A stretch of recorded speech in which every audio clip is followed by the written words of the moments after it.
প্রধানমন্ত্রী তারেক রহমান চীন সফরে দেশটির ক্ষমতাধর ৩ ব্যক্তির সাথে দ্বিপাক্ষিক বৈঠক করেছেন। প্রধানমন্ত্রীর মুখপাত্র এক সংবাদ সম্মেলনে জানিয়েছেন, দেশটির সাথে দ্বিপাক্ষিক সম্পর্কের বহুপাক্ষিক সম্পর্ক স্থাপিত হয়েছে।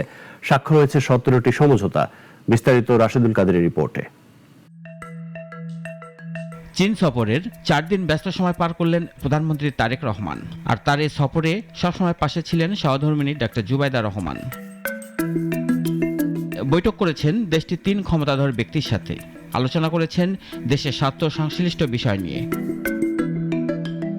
শেষ দিনে চীনের ঐতিহাসিক তিয়ানআনমেন স্কয়ারে অবস্থিত স্মৃতিস্তম্ভে পুষ্পস্তবক অর্পণ করে দেশটির বীরদের প্রতি শ্রদ্ধা জানান প্রধানমন্ত্রী তারেক রহমান। এ সময় দুই দেশের জাতীয় সঙ্গীত পরিবেশন করা হয়। পরে বেইজিংয়ের গ্রেট হল অব দ্য পিপলে দেশটির ন্যাশনাল পিপলস কংগ্রেসের স্ট্যান্ডিং কমিটির চেয়ারম্যান ঝাও লেজির সাথে সৌজন্য সাক্ষাৎ করেন তারেক রহমান। এরপর একই স্থানে চীনের প্রেসিডেন্ট শি জিনপিং এর সাথে দ্বিপক্ষীয় বৈঠক করেন প্রধানমন্ত্রী।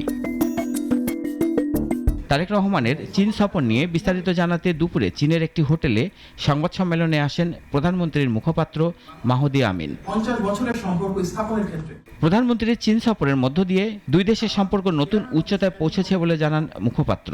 মাননীয় প্রধানমন্ত্রী এবং চীনের নেতৃত্বের সম্মতির উপর ভিত্তি করে মোট 17টি মেমোরেন্ডাম অফ আন্ডারস্ট্যান্ডিং বা এমইউ স্বাক্ষরিত হয়েছে।